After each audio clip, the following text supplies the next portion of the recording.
Hello, this is HJW Hunter James West, and I'm reporting for possibly, maybe the last time I will ever do the Western Star Movie Podcast. And this has been an interesting journey. I have remembered I did this in 2022, having known what this was about, and then coming into this having having heard of this program but never really taken a chance to talk about my love for film, going out and seeing all these movies, giving you the best opinions. And I think I was a little too late on that. I could have started when I came here, but I didn't. And because I didn't know, I wasn't ready. And so I'm here to finally, maybe possibly put the nail in the coffin. Um, but maybe not. Because MBA programs are something here. Not that I was gonna sneeze.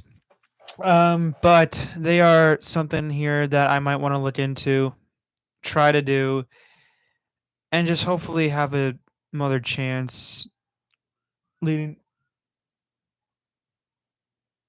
into 2024. The rest of 2024, maybe 2025, will be the defining each other. I have no idea. I gotta know. I gotta talk to the people who are doing this. So, it's rough because I've said a lot on this podcast what my things, what I feel about certain topics and movies, and going into certain, hard things that, mean something to other people, and, just reviewing films. That's all I'm trying to do. And hopefully YouTube will do that great because I want to start a YouTube channel. If I don't get the opportunity to redo this in the next fall, I will try to hopefully have a chance at what in the ever living hell? Okay, they're doing water gun fights. But if I ever get the chance to come back and do this podcast, I will do it as an NBA man.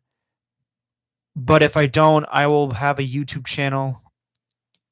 JPXFRD, that's the YouTube channel I'm going off for. And I hope that that will continue to strive. I'm going to try to get the equipment I need, start it after I'm done graduating, and maybe my first video will be the best and worst of May, ranking the video movies that I've seen in that month because it's incredible, and my job as a person is to review film. I don't go into topics. If I have to, then I will, that are kind of debatable and personal. But if there's ever a time, as of recently, where we had a movie like Civil War and people are like kind of on the fence about that because, we're having an election year, I understand. I understand the big debate about that, but again, I watch film. I go out my way to watch the best movies, hopefully movies that I think will be good, even some of the crappy ones, to give you an opinion of, well, if you're going to see a movie, don't go see this, go see this one, go see this and that, because they all mean something to me. And I fell in love with movies ever since 2017.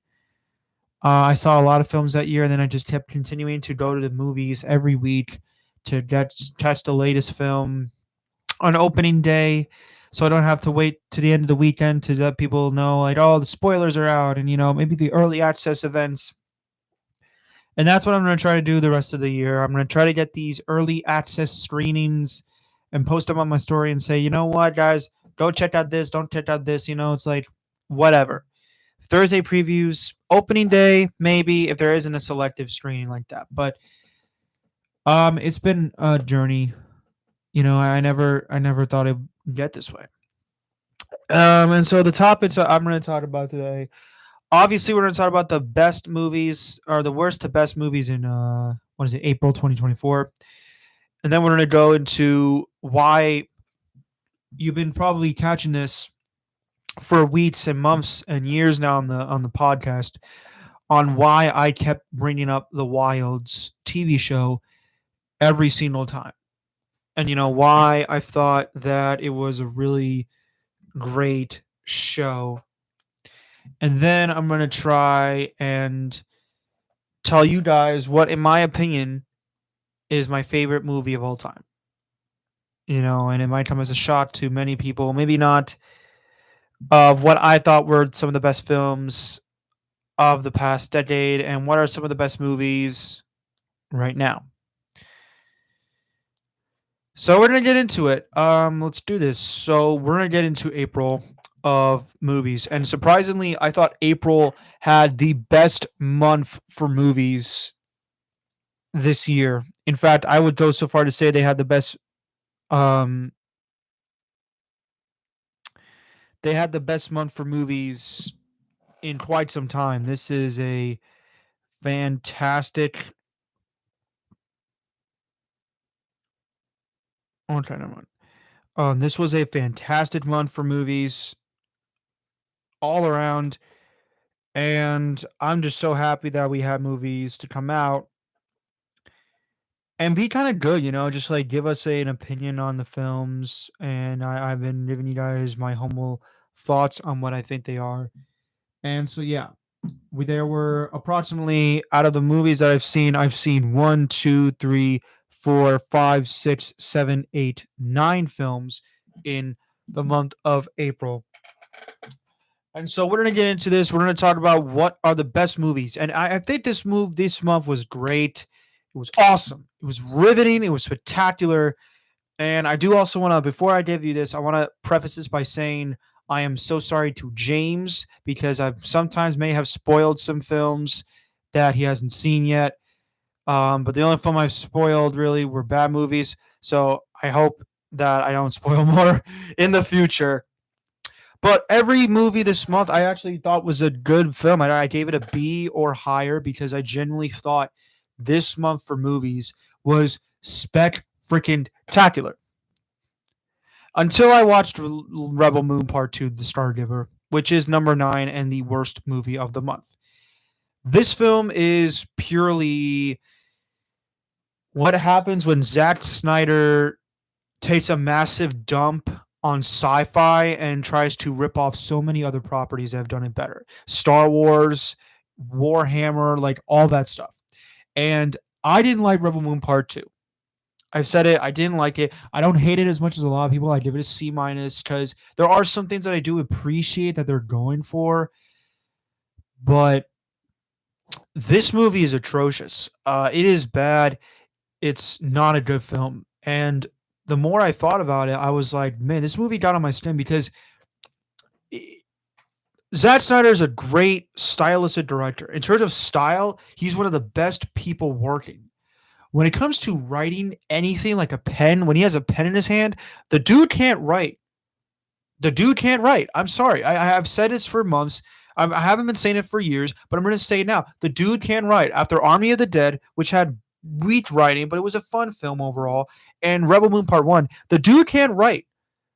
He can direct greatly and he can produce, but the writing is bad. He's got to hire better writers because there's literally a scene in this movie where he's taking where he takes the main characters and gets them all in the room and sits them out at a table after training to get capture or to kill the bad guys.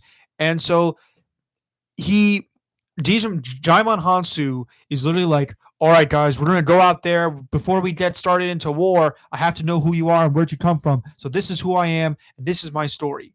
And it goes on for 20 freaking minutes about how they have all these people talking about their history and their past, and it's all in slow motion. The exposition in this movie is so bad. Like, this would have been acceptable for first graders to be like, oh, how would you introduce a character in a story? I would tell everybody what they used to do and how they got to where they are. That's a good idea, Tim, Johnny. The only problem is that this is a big budget, $160 million film, so you don't have to do better than that. It's like asking a first grader to do that. Instead, this is Zack Snyder making like another sci-fi movie with no joy. There's no style. It's all dull looking. It's gray. It's dusty. it's like they say Star Wars for grown-ups.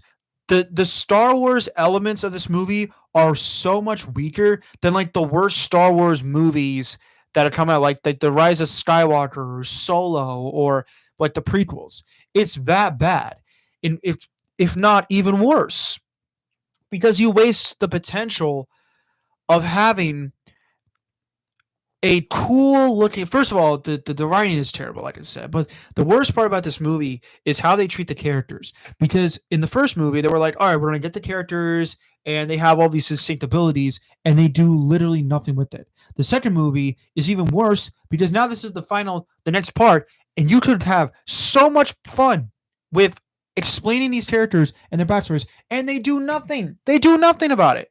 The action, there's some action sequences are fine, but even that is like, it gets boring after a time because it's just a bunch of shootouts and lightsaber fights, which are so boring.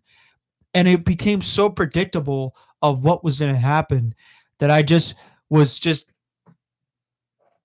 I just got so bored. I just got so bored. It was 2 hours and 3 minutes of my life wasted. And Zack Snyder needs to understand that this is not how you make a good movie. And the slow motion is so obnoxiously annoying. It gets to a point where there's literally a sequence where people are running, and it literally takes 2 minutes for them to get to point A to point B because it's in slow motion. So I don't think this movie's good. I don't think you should watch it. If you want to watch it because you're a Zack Snyder collector or something, go ahead, watch it on Netflix. But it's a D. It's a terrible movie. The only things that I liked about this film are Jaimon Hansu's performance. At least is trying to help this film. And there's a couple of action sequences that I thought were neat, but it's just derivative science fiction movie. There's no style. The style here is wasted. It's a bad movie. I don't recommend you watch it.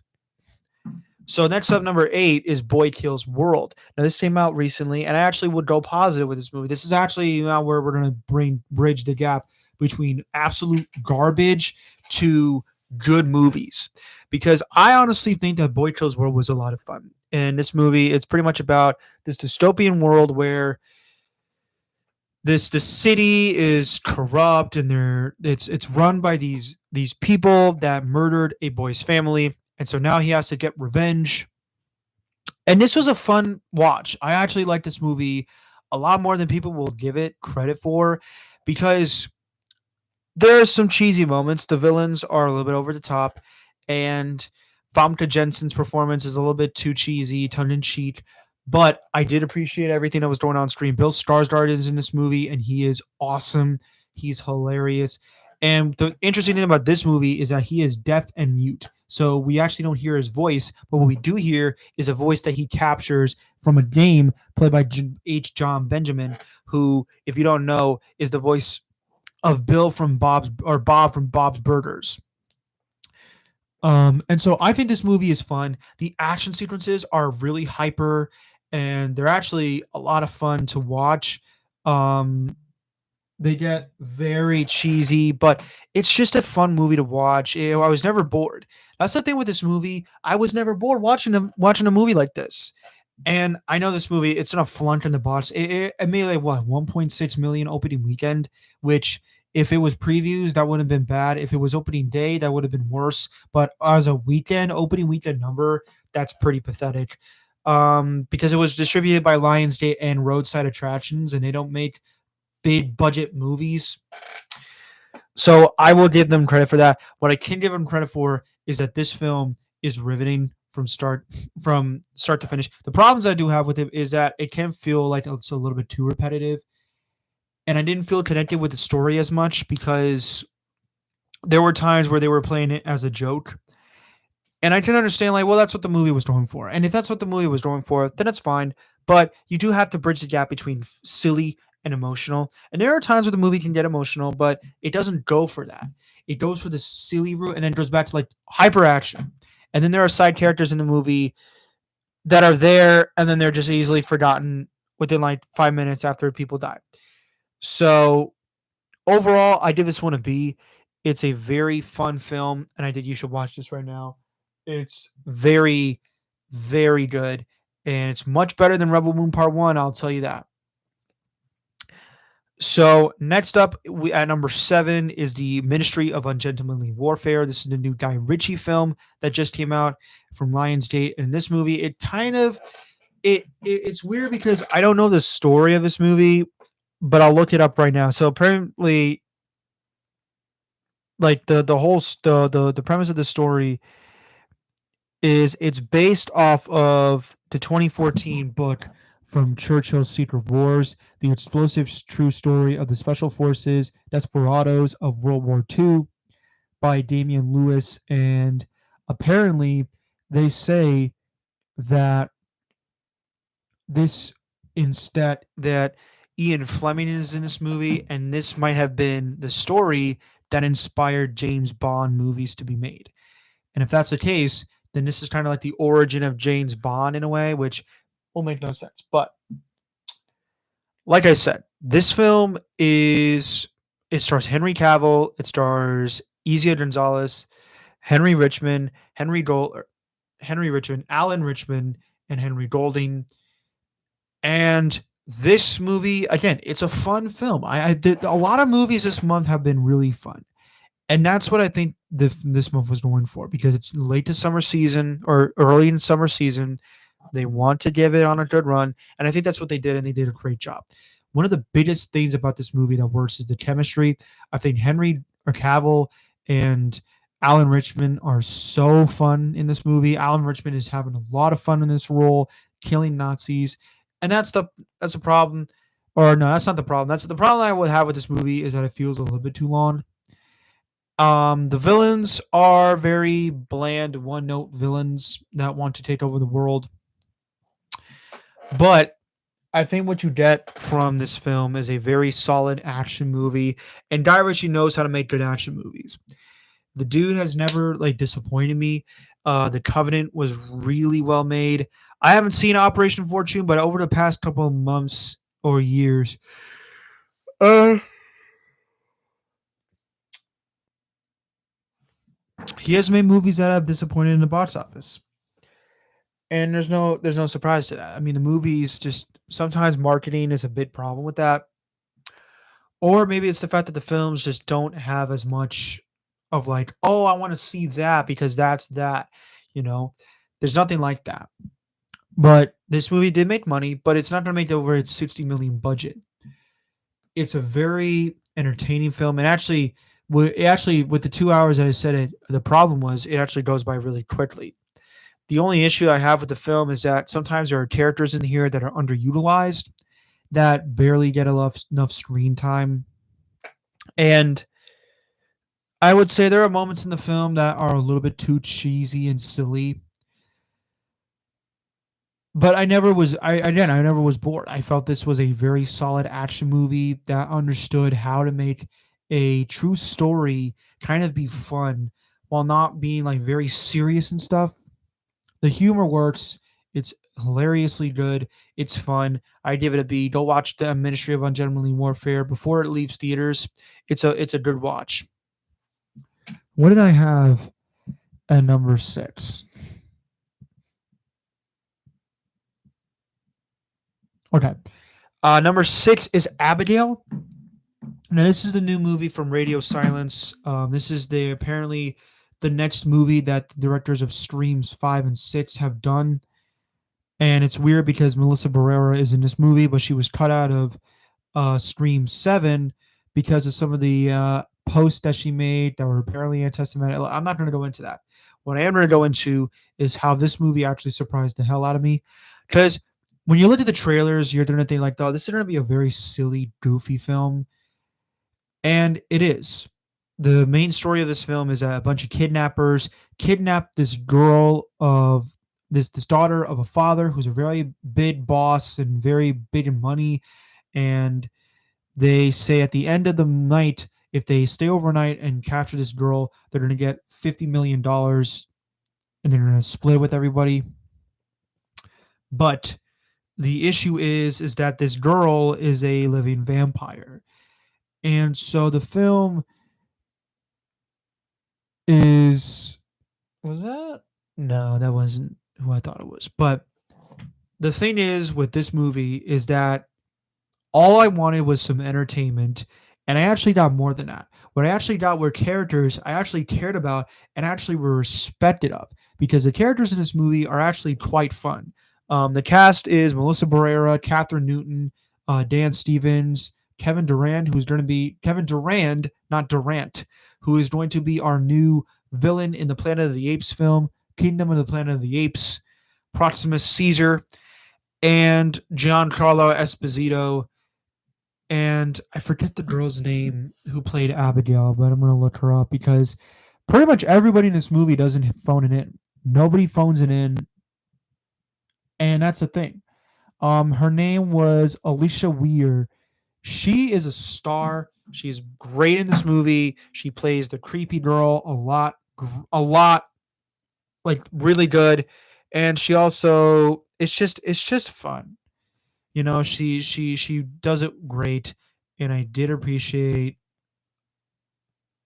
um what they were going for. The violence is gory. A lot of people get sprayed with blood, and that's the best parts about this movie. It's an entertainingly fun vampire film, and over the past couple of months, we had vampire movies from Universal that have absolutely tanked. Even though the trailer views have been phenomenal for Renfield and The Last Voyage of Demeter, two films I thought were okay, but could have been so much better. This film actually decides to not have a lot of trailer views, but instead go for the best thing that I can go for, and that is a fun vampire movie. There are some twists and turns that I think the trailer spoils a lot of. Also, there were times where the film got a little bit too silly, where it's like, oh, that okay, that's gonna happen. you know, because when you see like, because I saw Stream 5 and 6 and I thought, okay, well, that's what's going to happen. It became predictable at times, but not too predictable. This gets very predictable, in my opinion. And obviously, I forgot about Angus Cloud, who, rest in peace, this is his final film, and he pretty much is Angus Cloud. He plays the guy from Euphoria. Rest in peace. They actually did a little bit of a tribute at the end where it's like in loving memory of Angus Cloud with his signature. And I thought that was great. I thought that really meant a lot. But like I said, if you're going into this movie expecting a very big story about family and the children care, and vampires, you're not going to get that. If you want a fun movie, you're going to go into that. And that's what this month has been so far. It's been fun. It's been fun movies, except for Rebel Moon Part 2 Stargiver, which I think is a piece of crap.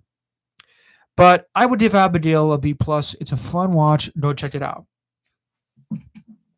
Next up, at number 5, is Musica.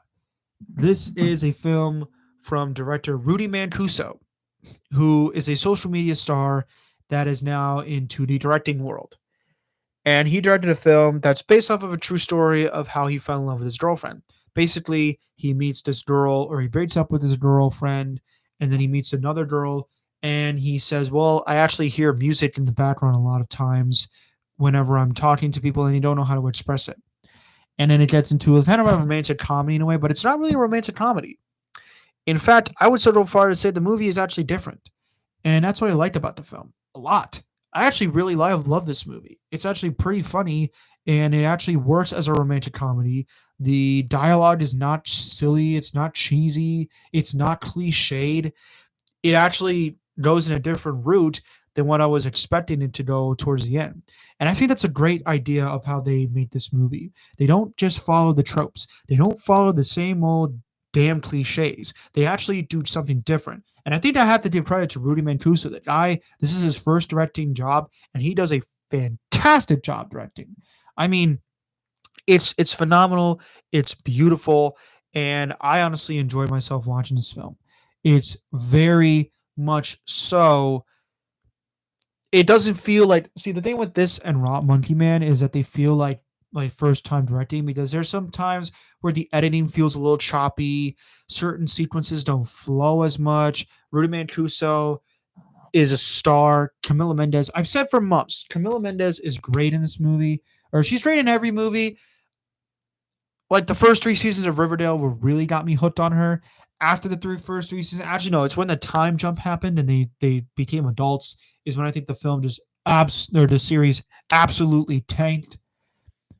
Then they go for the they go for, and then she was in Do Revenge, which I thought was a surprise hit in 2022, and she was fine and upgraded. I think I like upgraded a little bit more now, not as much as I did, but I think I like it a little bit more. But with this film, I think this is the best she's ever been. Francesca Reel is really good in this film. JB Smoove, obviously the diehard Knicks fan, he's great in this film. I think the best parts are just really like the romantic comedy aspects and the banter between the characters. It just works. It works, in my opinion, to tell a much different story than what we're used to about, oh, two people meet up, they fall in love, there's a little bit of a climax in which they break up, and then they try to win them back, and that's it. That's the movie. That's not this film. They actually do something different, and I thought was really unique and actually interesting to the story. And I think they did a pretty good job. So I give an A minus to this film. Now we're getting into the really good stuff, the A minuses and possibly an A. This movie was really, really good. As well as number 3. Hold on.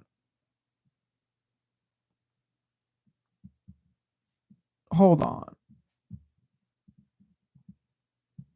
1, 2, 3, 4, 5, 6, 7, 8, 9. Oh yeah, I was forgetting one movie. Okay, number 4. Challengers. Everyone on film Twitter is saying that this is the next masterpiece because film Twitter likes to do that. Twitter, if you have Twitter, I don't know. If you have Facebook, like you're a boomer, like you're old. I'm sorry. I'm gonna say it. Nobody uses Facebook anymore. It's all about Twitter, Instagram, all the other social media crap that's there. But so Challengers. If you don't know what Challengers is, it's a film by Luca Guadagnino, who, and his last 2 films, apparently this and Bones and All, starred the power couple of Doom Part 2, Timothy Chalamet and Bones and All, which I haven't seen yet, and I'm probably not going to see because I don't care for that film. And then this one, Challenger, with Zendaya. Also, Mike Fass is in the movie, as well as Josh O'Connor, and that's what's interesting. It's a very limited cast, and you don't really need that much of more casting other than the characters that you have. So this film is about a retired tennis player who is helping out her husband go up against her former boyfriend, and a lot of things unravel. And this is a well-crafted, well-acted, well-edited film that is superb and is one of the more like, oh my God movies of 2024. It is a very, very good film. Zendaya, like, I gotta talk about, like, I love Zendaya in Doom Part 2. She was so good in that movie. But Zendaya in this film is very much different.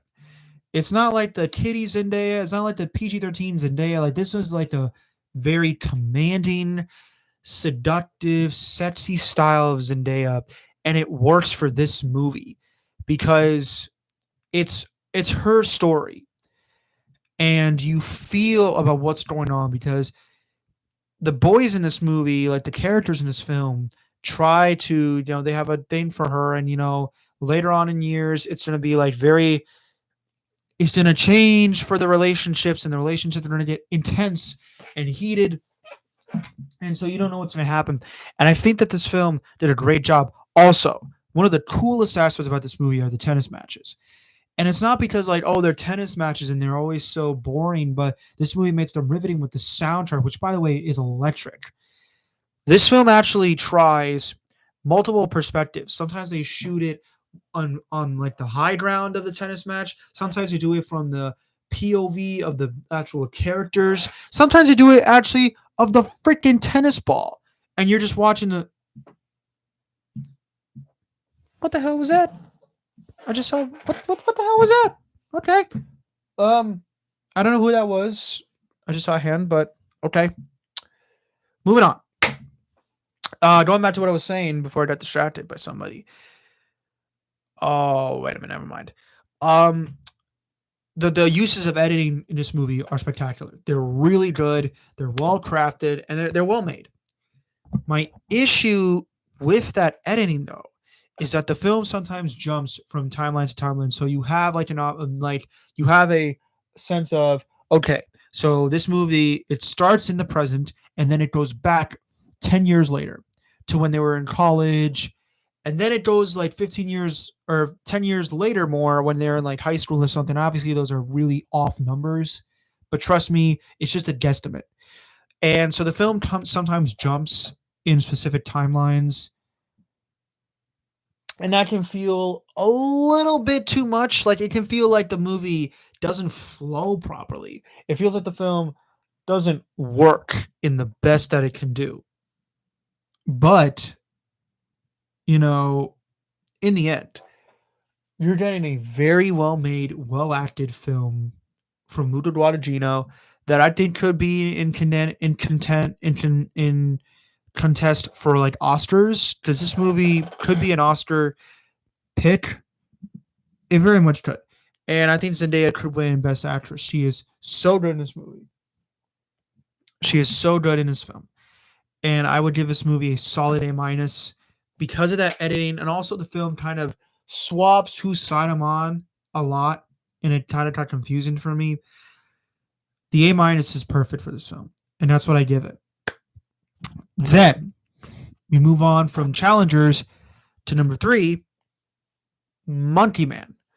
This is a film from Dev Patel, produced by Jordan Peele, that was originally going to go straight to Netflix, and then Jordan Peele was like, no, I'm putting that in theaters because this movie looks awesome. And this movie, like I just said, is awesome. It is a awesome, awesome movie.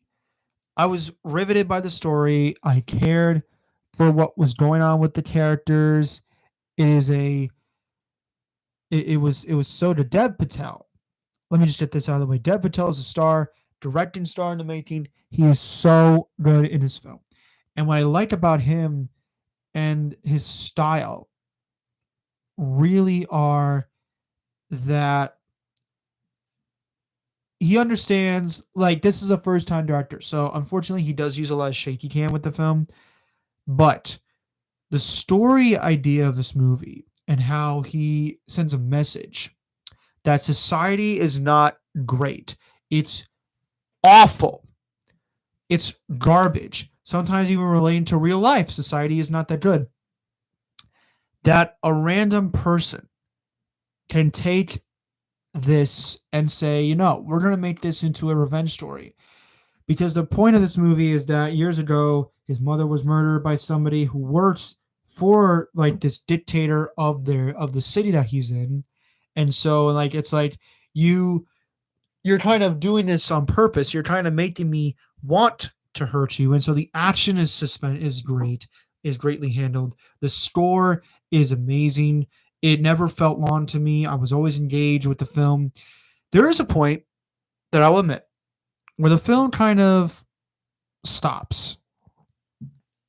Like the film kind of like halts. But it's still happening. But you can tell the film is like trying to settle down. But it happens for a little bit longer than I think it should have. And that a little bit detracts from the film. Overall, I was riveted by Monkey Man. It's a great film. It is superbly made, and it's a great film. It's one of my favorites of the year, and I'm going to give it an A minus. Like I said, I gave it an A minus before, so I'm not going to go on the tangent. If you want to check out what I gave the films, there's a stream before this that I did give my reviews for, and it's awesome. So that's what do we got? We got two more. We got two more. Yes, we got two more. So, what is my second favorite movie of the month, and what is my favorite movie of the month? This was a toss-up, but I'm gonna have to give my second runner-up, or the runner-up, to Civil War. And I think the reason why is because I think we're getting into the point where if like you give an opinion on something, you're gonna get flack for it, which is kind of stupid because I think that Civil War is an intense ride of an action movie in a dystopian world. Now, I've heard people online say, "Oh, this is very anti this and very leftist and blah blah blah blah." It's a I don't mean to swear, but it's a damn movie. It's not supposed to relate to events that could happen. I mean, what Moonfall? You remember Moonfall, that disaster of a Roland Emmerich film? You think the moon's gonna come down to orbit and like destroy the world? You think that's gonna happen? No. You think Transformer? You think cars are gonna transform and start a war with each other? It's a movie. Like, people are stupid for thinking like, well, this is very much this, this, and this. It's like you have no life. You probably sitting at home in your grandma's basement typing on your keyboard. Shut the hell up. It's a great movie. It's an intense film that understands, like, we got war movies in the past, but they haven't been as intense. There are parts in this movie where the action happens and then like it follows a group of journalists that are trying to interview the president, George Washington D.C., from where they are, and it's a long drive. And there are intense moments of action where there are gun shootouts, and then they take the pictures, the journalists, and so they take the picture and it just stops, like nothing happens, and you see like the picture, you see a shot, and then so they'll be shooting and then it just stops, and then it goes back to shoot, and then them like fighting. And that's what I like. The edit of this movie is so phenomenal. It's so well made. It's so well crafted. In a world where we just get garbage, honestly. I mean, we get garbage. But this is one that understands it. And A24 is on a roll. I mean, in 2022, Everything Everywhere All at Once was amazing. In 2023, Talk to Me was freaking awesome. And now this movie, Civil War, it's just so good. I love what A24 is doing now, because normally I would see an A24 movie and be like, oh God, here comes the polarizing people coming in. It's like, oh God, it's a masterpiece. It's not really a masterpiece, guys. But this film feels different. And Alex Garland, if he is retiring, this is his last film. He went out on a bang. This movie is a bang, and it's awesome. It's riveting. It's at times funny, and there really is no message, because it's like Alex Garland, he's not making a point of being like, what side are you taking? That side. No, that side. He's not taking a side. He's showing you through the perspective of journalists and how they have to document it. It's not from the perspective of one of the war guys. It's from the perspective of people that you don't expect to be in this, journalists, which is so awesome. I would have appreciated a little bit more from this movie. Like, the movie is an hour and 48 minutes, so it's a little bit quick, but I would have appreciated a little bit more if it was like 10 minutes longer. Also, the film has a very abrupt ending, which I felt was very unsatisfying. In the end, it's a fantastic movie. Go watch Civil War. You will not be disappointed. And so my favorite movie of the month, and the one that I think is the most like the most what like the WTF movie of the month for me, but I loved every single minute of it, is The First Omen. The First Omen. This movie is a beast. I loved The First Omen. If you don't know what The First Omen is, it's a prequel to the original film that came out in 1970 something, and it pretty much talks about this nun who has to look out for this girl who the church believes is the daughter or the mother of the Antichrist. And then some secrets are buried, and you start to figure out what's really going on here. This film is what I've been missing from horror, because we have gotten so much crappy horror films. And we might get one this weekend with Tarot, the Sony movie that, oh, you haven't heard of it? Okay, cool. Never mind. This movie is honestly so good and so spectacular.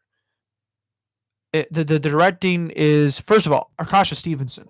What a directorial debut. What a start. This is incredibly well handled, well directed, well crafted scares that are not just like, like the camera pans. It's like, what is that? There's nothing there. Oh, there's something behind you, but they don't do anything.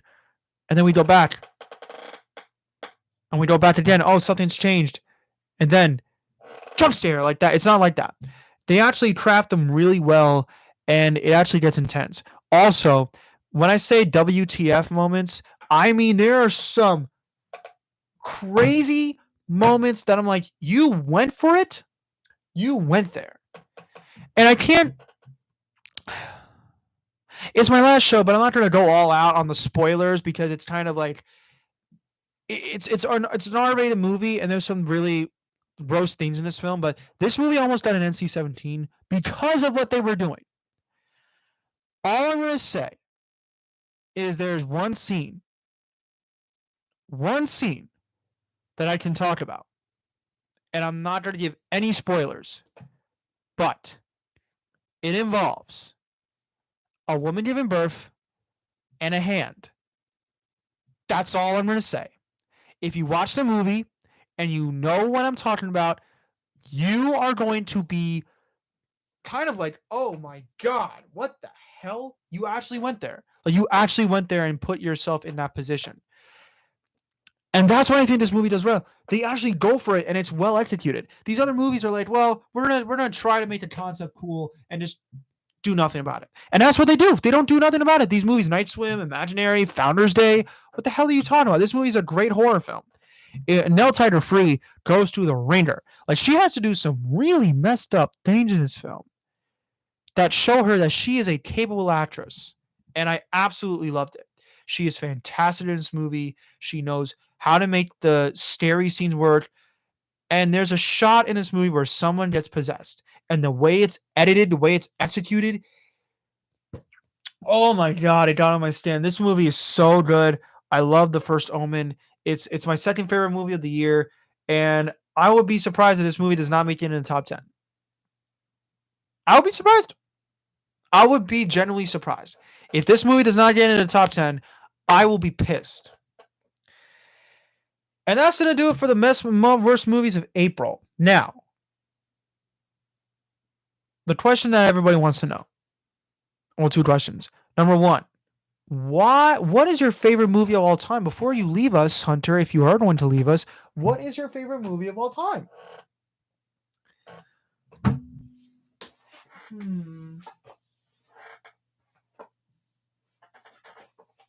Well, good sir. Well, ladies and gentlemen, it's a little bit of a toss-up because everybody has opinions on movies. Everybody wants an opinion on movies, and it's a crazy world we live in. Because if you hate this movie, I riot. If you like this movie, I riot. So there's all these different opinions that people have. But the one movie in my life that I have said was the greatest film of all time, and I think I have to move this up because I did a project on the best movies of the decade, and it was tough for me to put this lower than what I had it is because this movie, I remember when I was in third grade, I took my friends to see this movie in the theater. It was amazing. I remember we went to Applebee's after this when there was an Applebee's in White Plains, and there's no longer a theater there. But my opinion, the best movie of all time is Toy Story 3. I have said this for months, and I've said it again. This film came out June 18th, 2010, on my birthday. And I remember we went to go see it. And this is a movie that is emotional, that is intense, that's action-packed, that is funny. It's a well-crafted, in a world where Pixar movies were at their game back in the day of 2010, this movie was so damn good. It's beautiful. It was just beautiful. And that's my opinion, one of my favorite movies of all time is. I always said it. It's emotional. It gets you because now I'm in college, and so it kind of relates to what I'm doing, saying goodbye. The ending of Toy Story 3 is one of the most emotional endings of all time. And the last quote, "So long, partner." Oh, thinking about it, it's making me want to cry. It's such an emotional moment that every time I watch it, I tear up because it's just like you're letting go of something you love so long. And talking about it now, where I'm about to graduate college and stuff, and so some of these people I'm gonna have to say goodbye to. Maybe, maybe not if I come out for an MDA. It just hurts. It hurts. It's so like, wow, this is happening, and it works. This movie works. I love it. I love this movie. It's so good. Definitely, if you have Disney Plus, go watch Toy Story 3. It is so great. But then everybody asks, well, what's your favorite TV show of all time? I have to say The Wilds. The Wilds. I've always thought about The Wilds. Prime Video. Why in the ever living? Why will you cancel this series? You're responsible. You're responsible for this. Not them. Not anybody else here. Not me. You. You're responsible for breaking fans' heart. Because you can revive Warrior Nun and these other shows, but you don't want to revive a show that to me deals with everything that goes on with society. If people are not loved enough, they find love and love rejects them in the end. If people don't appreciate family drama, if your family betrays you in the end, it deals with that. If you deal with the fact that you are who you are, sexuality, and people don't like it, and then stuff happens in the future, suicide and death and racism and like all that stuff. This film has so many messages that it gets across to, and it's so riveting. And the best part about this show is the characters. The characters have backgrounds that you feel bad for, and you feel like, oh, that's so terrible.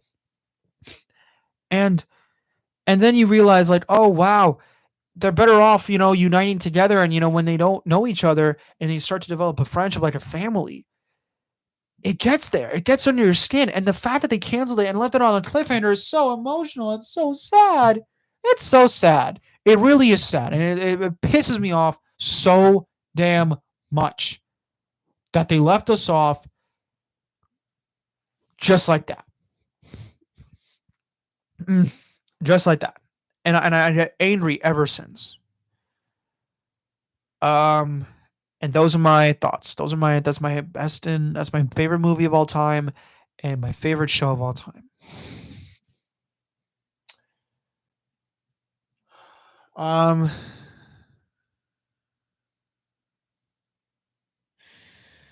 Yeah, this is it. This is it. My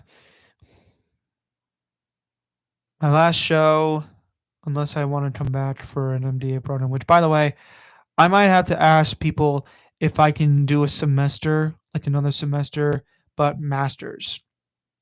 And I really want that to be the case because this has been rough, and I have to say goodbye. This is the way life goes. You go on a journey.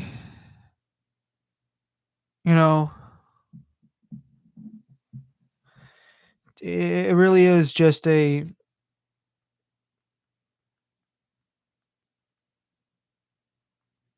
just it's an end.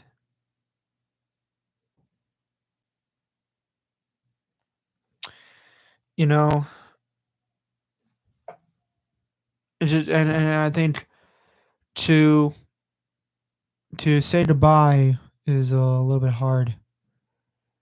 I don't miss the people here. If I want to come back, I'm not gonna miss the people here. It's a decision. It's like the game time decision of LeBron James if he's gonna retire, which by the way he should. He's old. He's old, dude. It's crazy. So without further ado, this has been the Western Star Movie Podcast. I'm your host. I have been your host, hopefully not for the last time. And to quote the great Tom Hanks from Toy Story, to infinity and beyond, so long, partner. So long, partner.